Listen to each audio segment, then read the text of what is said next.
Jesucristo, reinas con poder, soberano. Gloria a Dios. Qué bueno es Dios, amén. Bien, pues un día más, un domingo más, estamos aquí en la presencia del Señor, los hermanos juntos. Es bueno estar los hermanos juntos y en armonía, en un mismo sentir, un mismo pensar, y sobre todo pensar como Dios piensa, sentir como Dios siente, y como suelo decir yo siempre, amar como Dios nos ama, y amar a los demás, amarlo a Él en primer lugar, porque cuando amamos a Dios de verdad, amamos también a los demás. Eso es una regla que se cumple. Si tú no amas a Dios, es imposible que puedas amarme a mí.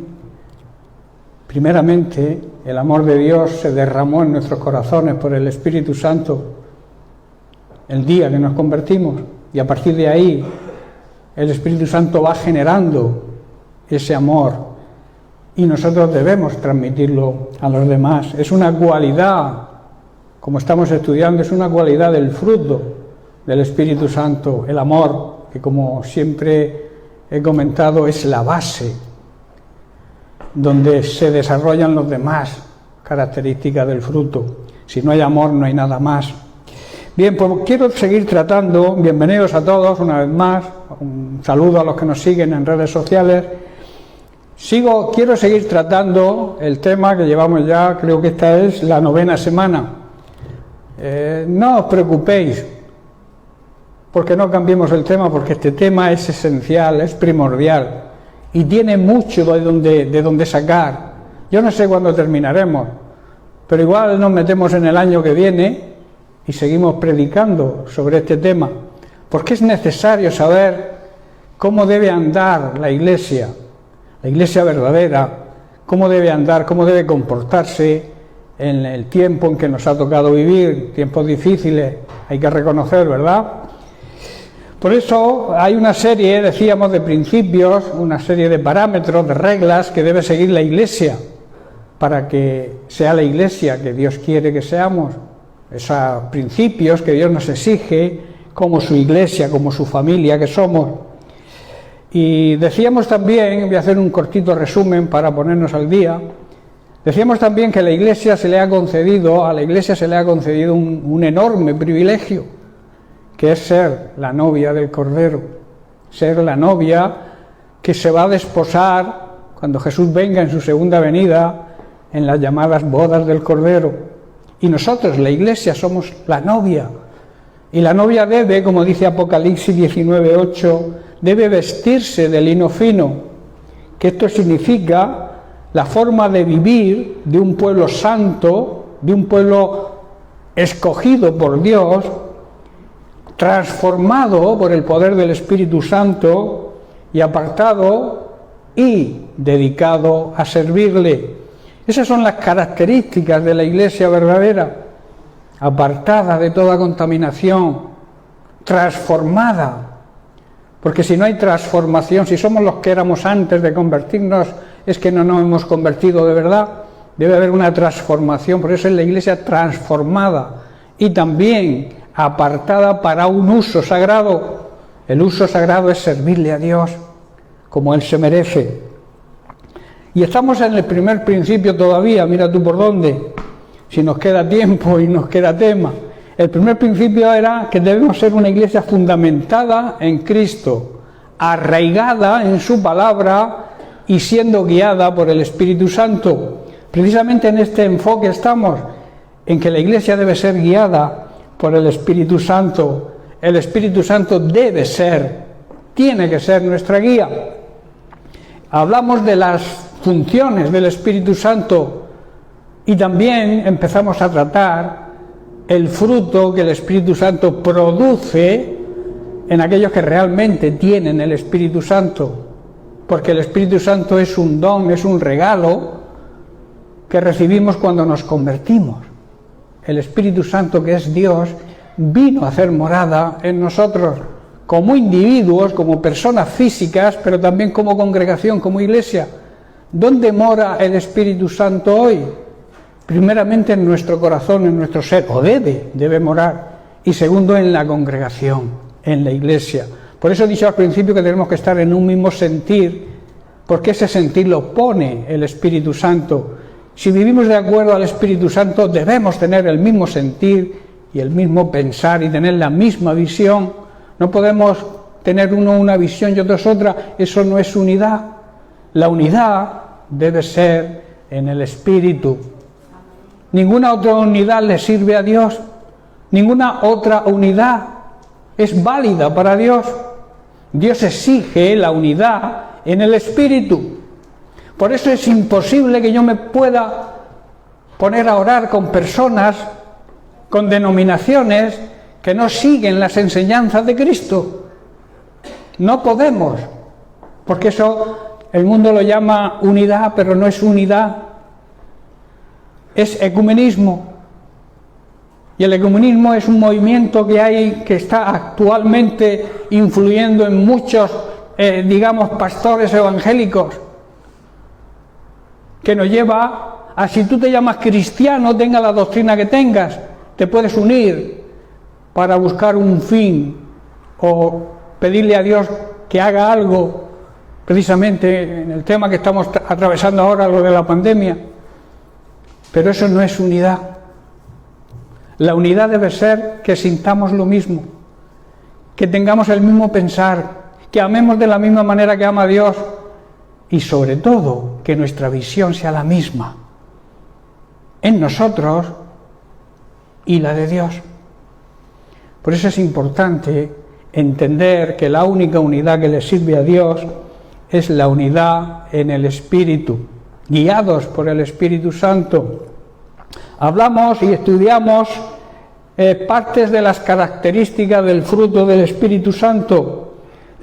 Hablamos del amor como el pilar, como la base, como el fundamento del fruto. Estuvimos hablando del gozo, de la paz, de la paciencia, de la benignidad, también traducida como amabilidad, ser amables, también bondad, la tendencia a hacer el bien. Y estamos de lleno tratando el tema de la fe.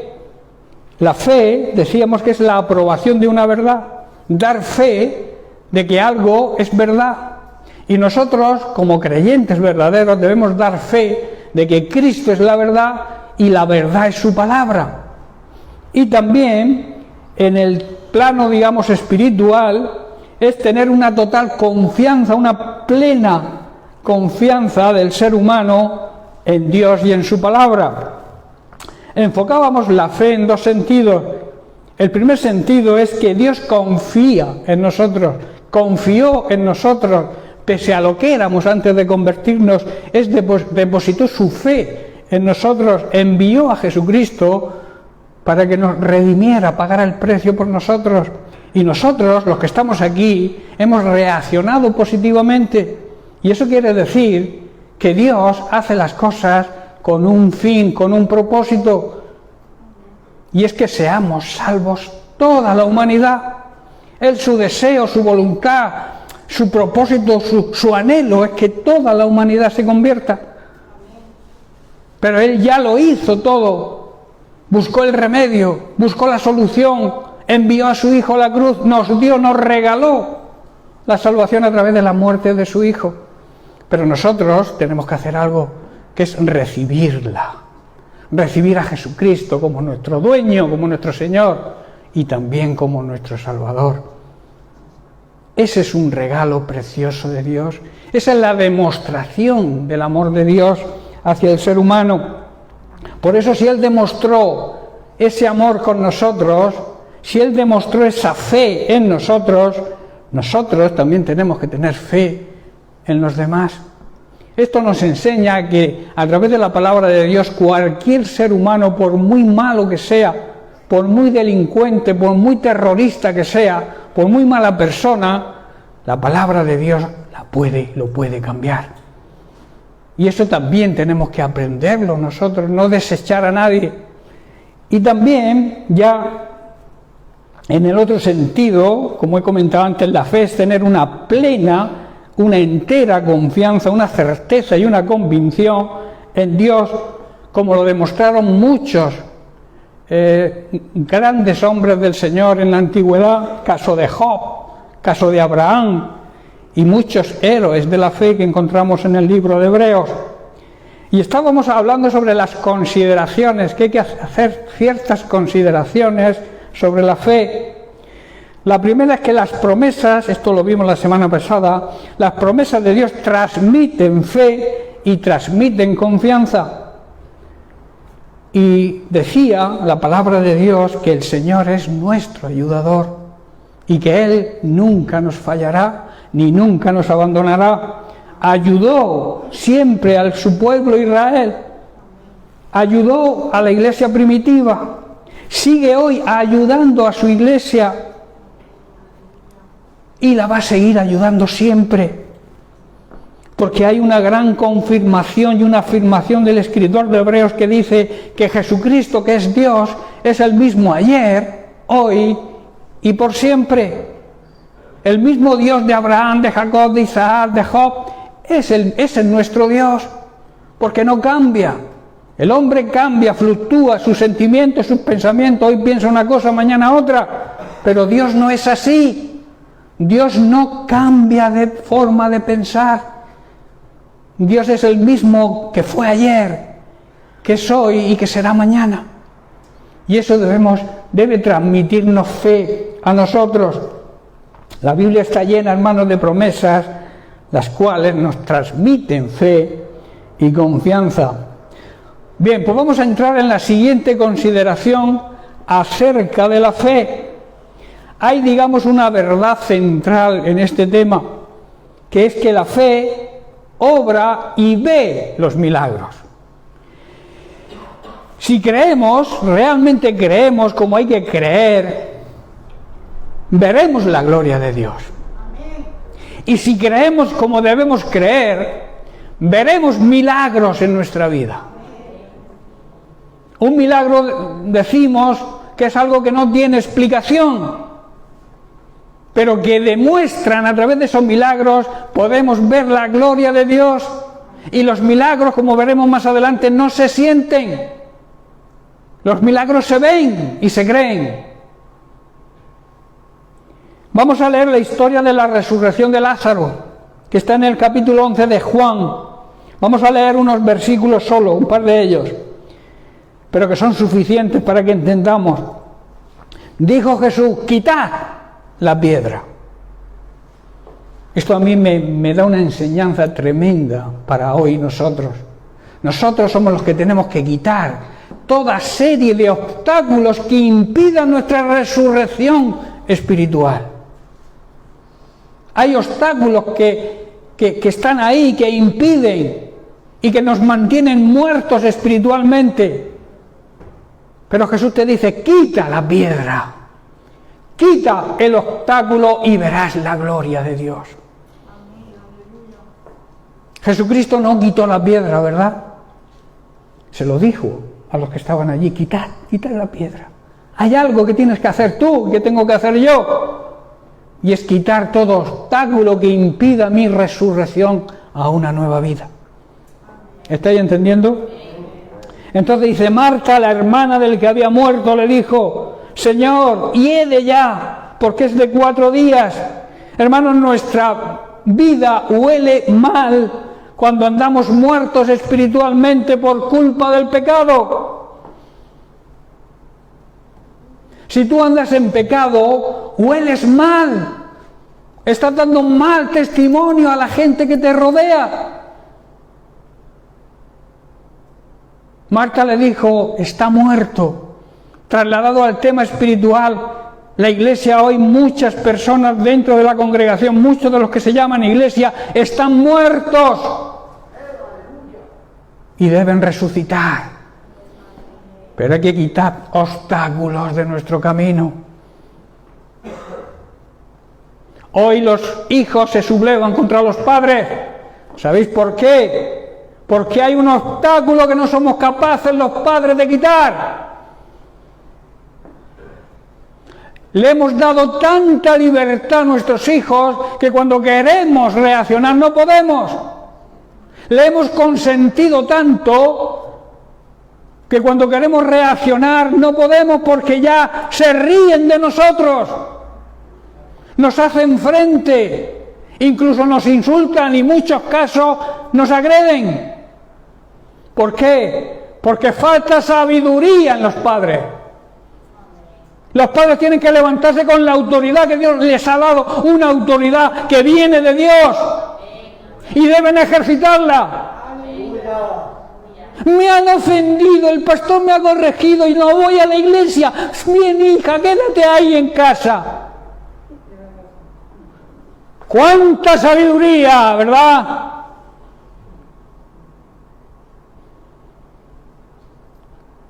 Nos falta mucha sabiduría.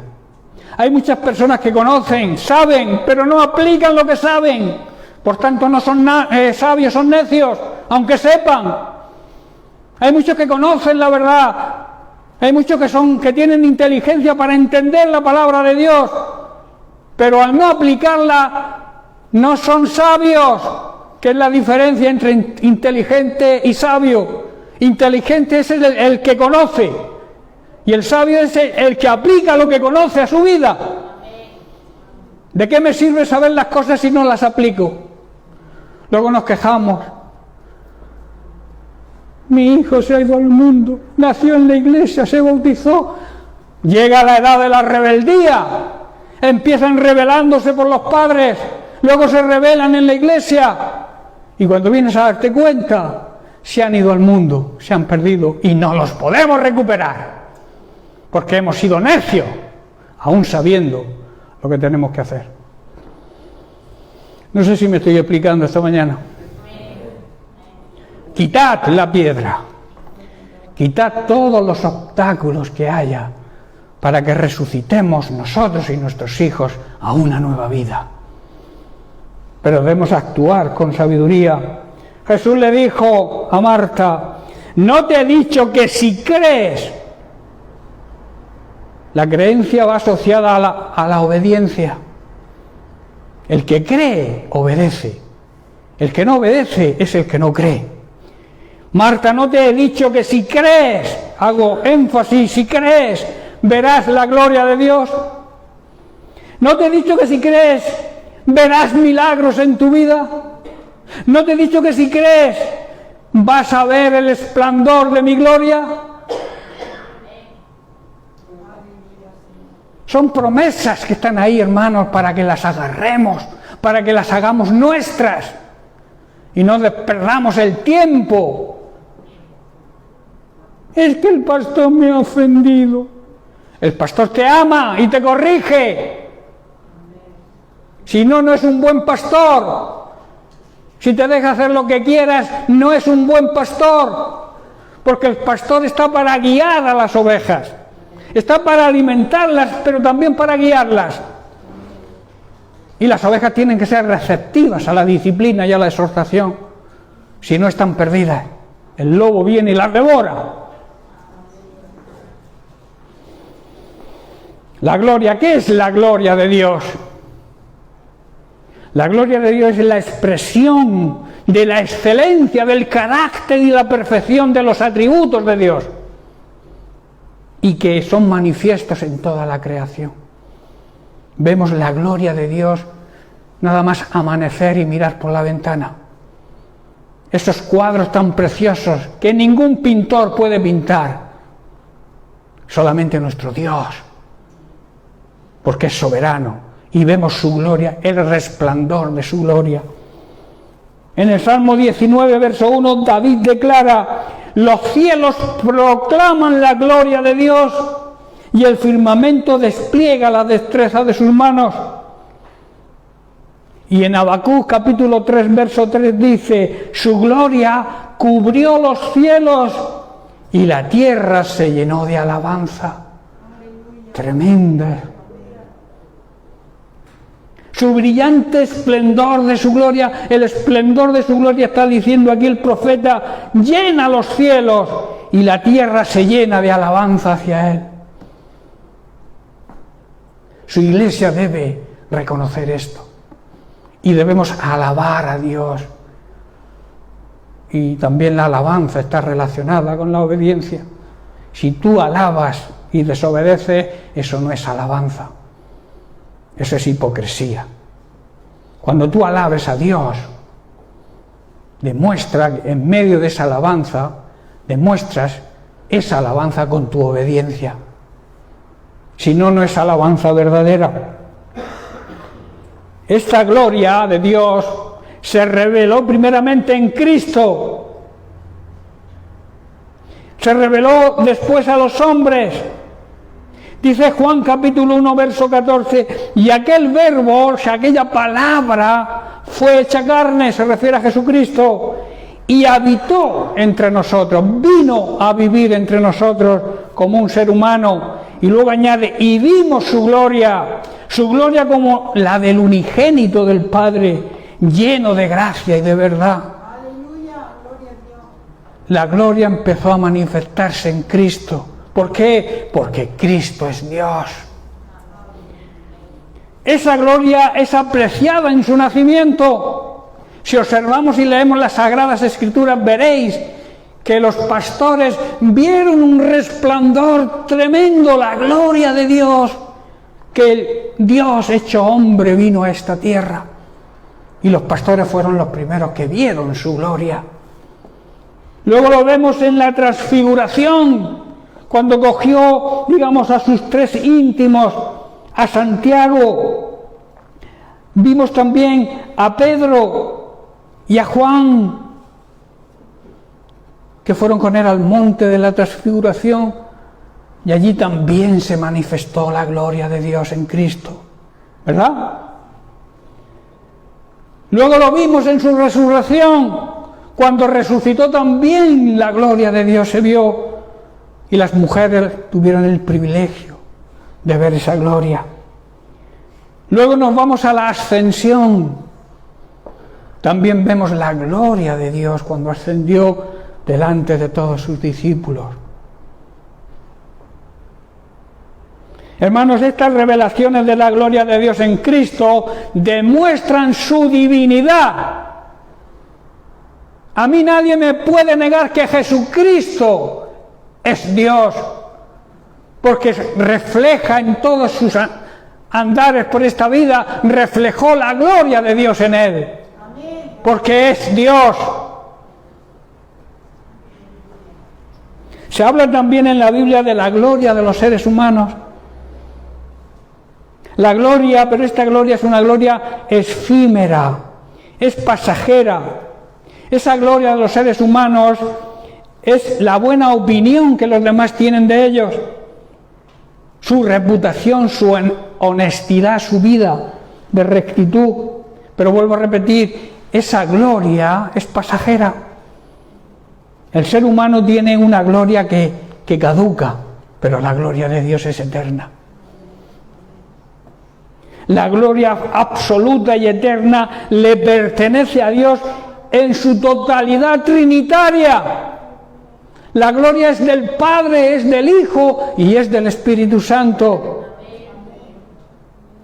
Por eso la gloria de Dios es eterna. Tu gloria y la mía son pasajeras. Que tú tengas buena reputación, que tengas buena fama, que tengas una vida recta, es pasajero, porque tu vida no es eterna. Tu vida física, me refiero, se acaba aquí. Y con ella tu gloria, tu honra. Luego recibes otra gloria, que es la gloria de Dios en la eternidad. Dice Primera de Pedro capítulo 1 verso 24, dice Pedro, como dicen las Escrituras, y si las buscamos están en el Salmo 37 y en el Salmo 103, porque David lo dijo, los seres humanos son como la hierba, su belleza es como la flor del campo. En otra traducción dice como flores de primavera. ¿Habéis visto alguna vez las amapolas en primavera? Cuando nacen en medio del trigo. Son preciosas, esas flores es preciosa, pero no dura nada. Sopla un poco de viento y se le van las hojas. Esa gloria que aparentemente tienen es efímera, se acaba. Pues así lo compara el salmista y luego el apóstol Pedro, la vida del hombre. Los seres humanos son como la hierba. La hierba se seca y la flor se marchita, pero la gloria de Dios permanece para siempre, hermanos. Eso es una realidad. Muchas veces queremos, analizar todo a través de nuestros sentidos, a través de nuestros sentimientos, pero hermanos, no se trata de sentir, porque hoy se puede sentir una cosa y mañana puede sentir otra. Los sentimientos fluctúan, cambian. Por tanto, no podemos basar nuestra vida cristiana en los sentimientos. El ejemplo de perdonar no es un sentimiento, yo no siento perdonar, pero es una obligación, es un mandamiento el perdonar, es una decisión que yo debo tomar. ¿Estáis comprendiendo? Y el amar lo mismo. El sentimiento hoy sientes y mañana no. Pero la decisión de amar, cuando tú le declaras tu amor a alguien, si estás en Cristo, si eres un verdadero cristiano, es para siempre. Porque has decidido, has tomado la decisión de amar. Y ese amor, si es el de Dios, es para siempre. Eso de que el mundo dice, el amor se ha acabado. Se ha terminado el amor es eterno, hermanos, si es el verdadero amor. Ahora, si es un amor egoísta, esos amores se acaban cuando no hay dinero. Se acaba el dinero, se acaba el amor. Ese es un amor egoísta. Pero el verdadero amor es eterno porque viene de Dios y todo lo que viene de Dios es eterno. Por eso el amar y el perdonar no son sentimientos, son decisiones. Por eso vuelvo a repetir, no podemos basar nuestra vida cristiana en sentimientos. La vida cristiana es una vida de fe. Sin fe, además de que no podemos, es imposible que agrademos a Dios, tampoco podremos ver los milagros. Es imposible que tú sin fe puedas ver un milagro o reconocer o aceptar un milagro. Siempre dirás que es una casualidad o que es, yo qué sé. Pero si tienes fe, cuando veas un milagro lo vas a reconocer y vas a decir, aquí está la mano de Dios. Pero para eso se necesita fe. Los milagros, hermanos, no se sienten. Los milagros se creen. Y cuando se creen, se ven. Por estos motivos que le dice Jesús a Marta, no te he dicho, y vuelvo a hacer énfasis, que si crees, verás la gloria de Dios. Y fíjate en una cosa, Jesús no le está hablando de sentimientos, le está hablando de fe.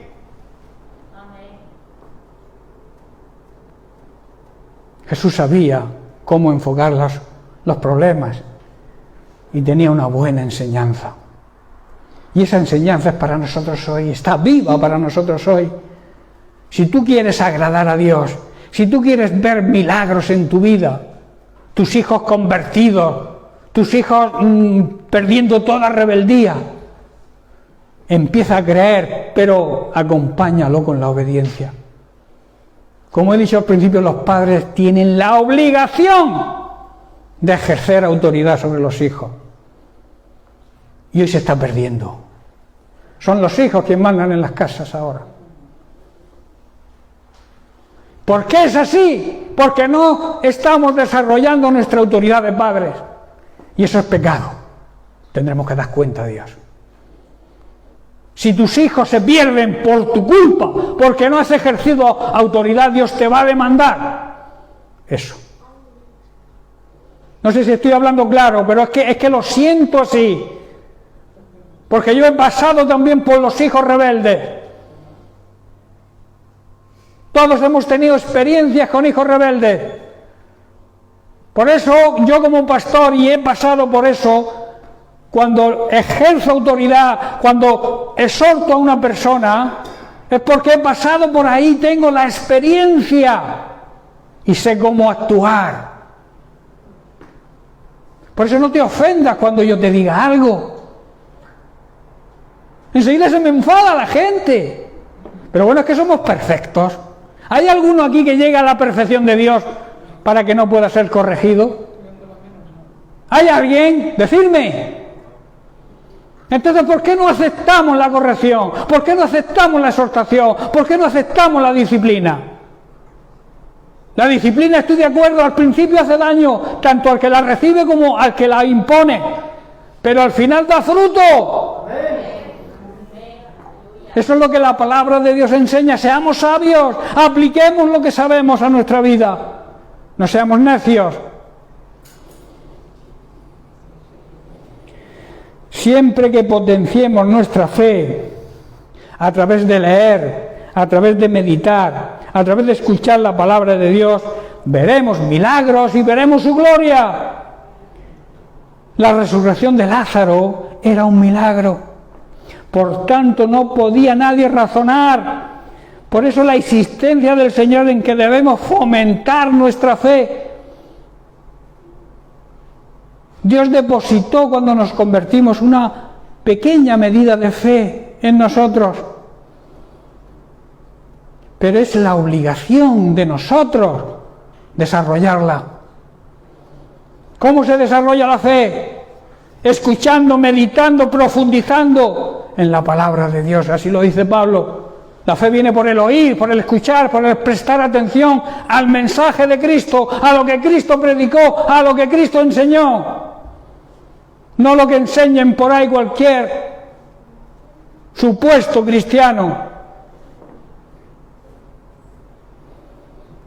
Por eso digo que la resurrección de Lázaro fue un milagro.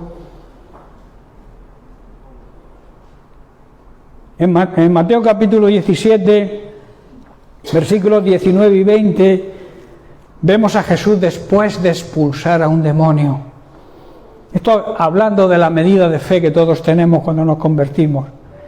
Dice, viniendo entonces los discípulos a Jesús, lo cogieron aparte y le dijeron, ¿por qué nosotros no pudimos echarlo fuera? ¿Por qué los discípulos habían perdido la autoridad? Esa autoridad que Dios nos delega de echar demonios. ¿Por qué la habían perdido los discípulos? Jesús les dijo, por vuestra poca fe. Porque de cierto os digo que si tuvierais fe como un granito de mostaza, diréis a este monte, pásate de aquí allá, y se pasará.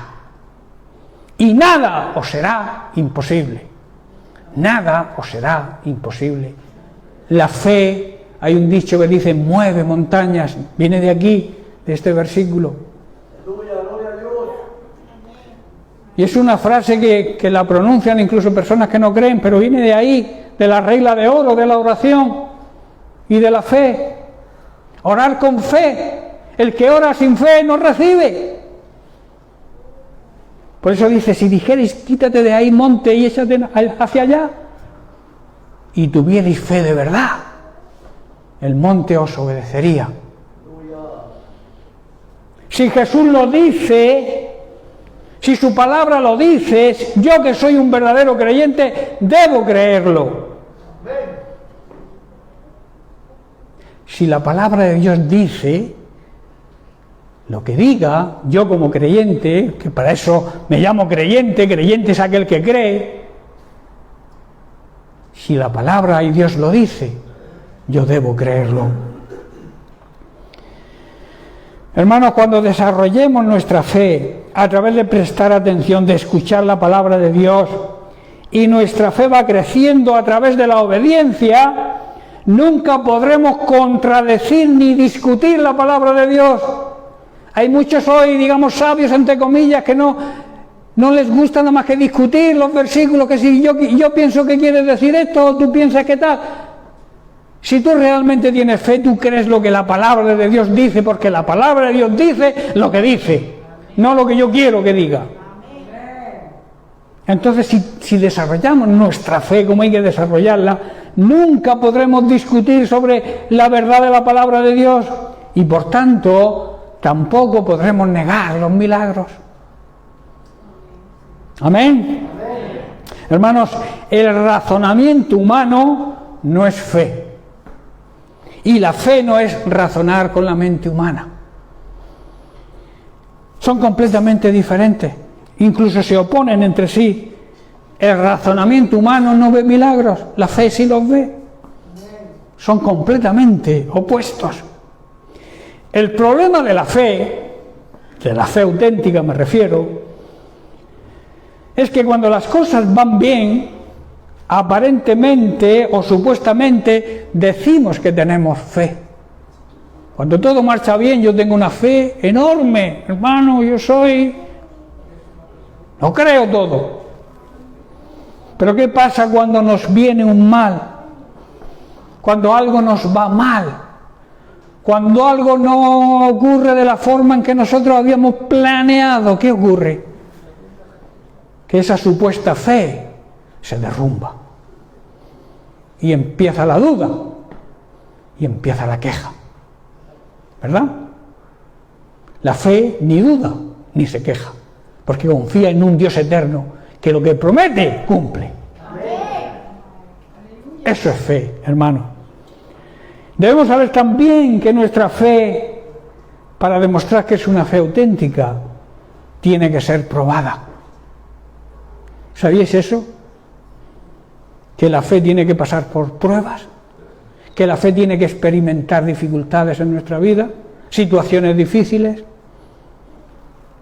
Pedro también lo dice en 1 de Pedro 1:7, dice así: para que sometida a prueba vuestra fe, dice, mucho más precioso, o sea, tiene más valor para Dios que el oro. Sabéis que el oro es el metal de mayor precio, el cual, dice, aunque perecedero, se prueba con fuego. Así sea hallada en alabanza, cuando la sometida a prueba vuestra fe será hallada en alabanza, gloria y honra, cuando sea manifestado Jesucristo. Pedro, en otras palabras, está diciendo que las pruebas van a demostrar que nuestra fe es auténtica, que está siendo probada de la misma manera que se prueba y se purifica el oro. Y añade, aunque vuestra fe tiene mucho más valor, es mucho más preciosa para Dios que el mismo oro.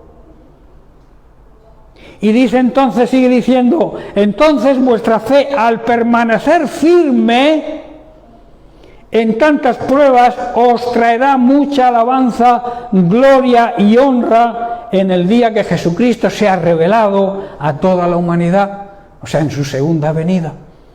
En esa segunda venida donde nosotros, la esposa del Cordero, nos desposaremos con el amado.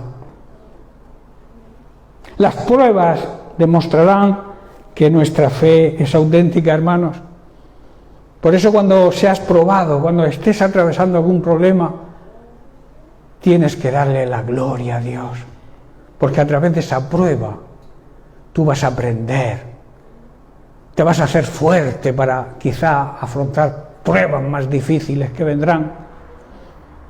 ¿Quién imaginaba hace años que nos vendría la epidemia o la pandemia que estamos padeciendo? ¿Quién podía pensar en su mente que eso podría ocurrir? Pero ha ocurrido. Y si nosotros estamos fortalecidos a través de pruebas anteriores en nuestra fe, que nos echen COVID, ¿verdad? Afrontaremos cualquier situación, por muy difícil que sea, pero para eso necesitamos fe, ¿verdad? Estoy hablando de fe todo el rato, toda esta mañana estoy hablando de fe, que es la palabra, digamos, no mágica, no me gusta esa palabra, es la palabra base de la vida cristiana. Una vida cristiana sin fe no es vida cristiana. El cristiano debe vivir por fe, no por vista. Por eso las pruebas, vuelvo a repetir, van a demostrar que nuestra fe es auténtica. El fuego de la prueba va a demostrar lo que realmente creemos. Nuestra fe debe pasar por el crisol de la prueba. Y hay una gran recompensa, hermanos. Hay una gran recompensa. Dios siempre premia nuestra fe. El apóstol Pablo asegura que nuestra fe, al permanecer firme en medio de las pruebas, nos traerá mucha alabanza, mucha gloria y mucha honra en el día en que Jesucristo sea revelado en su segunda venida a esta humanidad. Y la gran promesa es que las personas que se mantengan en fe en medio de las pruebas serán honradas por el mismo Dios. ¡Qué tremenda promesa, hermanos! Que si yo me mantengo fiel, si yo me mantengo firme en la fe, si yo sé en quién he creído y sigo creyendo, el mismo Dios me va a honrar. ¿Qué mayor riqueza o qué mayor satisfacción que el mismo Dios nos honre? Pero para eso necesitamos ejercitar la fe. Necesitamos creer en Dios y creerle a Dios, que significa creer lo que dice su palabra. Y será hecho todo aquello que le pidamos, porque si conocemos su palabra siempre vamos a pedir de acuerdo a su voluntad y Dios nos va a conceder lo que le pidamos. En Filipenses 4:19 Pablo declara, mirad cómo comienza este versículo: mi Dios, hace a Dios como algo suyo. Ese mismo Dios es mi Dios y es tu Dios. Haz lo tuyo en fe. Mi Dios, dice, va a suplir todo lo que nos falte conforme a sus riquezas en gloria por medio de Cristo Jesús. Hermanos, cuando Pablo hizo esta afirmación, sabía que su fe iba a ser probada. Pablo fue un ejemplo de prueba y de sufrimiento. Si leemos la vida de Pablo, veremos que su vida no fue un camino de rosas. Pasó por muchas cosas. Durante toda su vida pasó por tremendas pruebas y esto hizo crecer su fe y siempre confió plenamente en el Señor. La razón y el motivo es que la virtud esencial de la fe es la confianza total y plena en Dios, creer firmemente en Él y en lo que Él promete. Esa es la esencia de la fe, hermanos. Creer que lo que dice Dios lo cumple. Si Dios lo dice, hermanos, lo cumplirá. No importa lo que tenga que hacer. Igual tiene que llevarte, yo que sé, a una ruina total en tu vida, en tu negocio, para que te des cuenta y empieces a confiar en Él. Yo soy un ejemplo de esto que estoy diciendo, que algún día, como dije la semana pasada, os contaré mi testimonio, cómo Dios arruinó mi vida para darme una vida mejor. Dice, si Dios lo dice, lo va a cumplir, no importa lo que tenga que hacer, no importa qué tenga que hacer con tu vida, con tu familia, con tus hijos, no importa, Él lo va a hacer, pero debes confiar en Él. Y debes andar en obediencia en Él, porque la fe va unida, vuelvo a repetir, lo diré 1000 veces, va unida a la obediencia. Si no hay obediencia, no existe la fe verdadera. Entonces Dios va a premiar nuestra fe y veremos los milagros en nuestra vida, porque Él es fiel y honra a los que le honran a Él. ¿Estamos honrando a Dios como Él se merece? ¿Estamos teniendo la fe que Él merece? ¿Estamos siendo obedientes a Él como Él se merece? No por capricho, sino por nuestro propio bien. A veces pensamos que Dios es un Dios muy tajante, que da órdenes, que da por capricho. No. Él cuando te dice algo es por tu bien, para que vivas bien, para que las cosas te salgan bien y tengas una vida próspera. Próspera significa que las cosas te salgan bien en todos los niveles de tu vida, familia, amigos, trabajo. Recuerda las palabras de Jesús a Marta. No te he dicho. Es que me encanta esta frase porque resume todo lo que significa la fe. No te he dicho que si crees vas a ver la gloria de Dios. ese resplandor de Dios en tu vida, ese amanecer cada día en tu vida de esa maravillosa presencia de la gloria de Dios. No te puedes imaginar, hermanos, cualquier cosa terrenal no tiene nada que ver con la excelencia de vivir en la presencia de Dios y ver su gloria. No se trata de cuentos ni de historias, hermanos, es una realidad. Como he dicho antes, muchos han visto a través de la historia la gloria de Dios reflejada en Jesucristo en todas sus facetas, en todos sus, digamos, encuentros o situaciones en esta vida. Hemos visto siempre el resplandor de la gloria de Cristo. Y Cristo quiere resplandecer en nosotros también, hermanos. Si tú vives de acuerdo a Cristo, si tú vives de acuerdo a la gloria de Dios, esa gloria se va a manifestar en ti y los demás lo van a ver. Esta persona tiene algo, esta persona está atravesando por los mismos problemas que yo, pero le noto otra cosa en la cara, le noto un resplandor,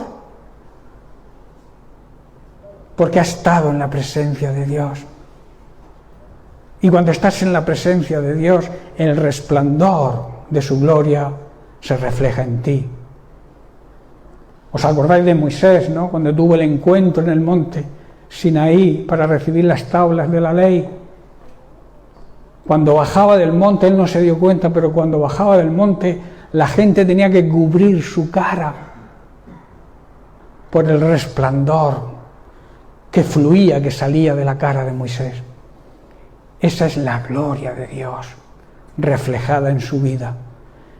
¿Por qué? Porque estaba en la presencia de Dios.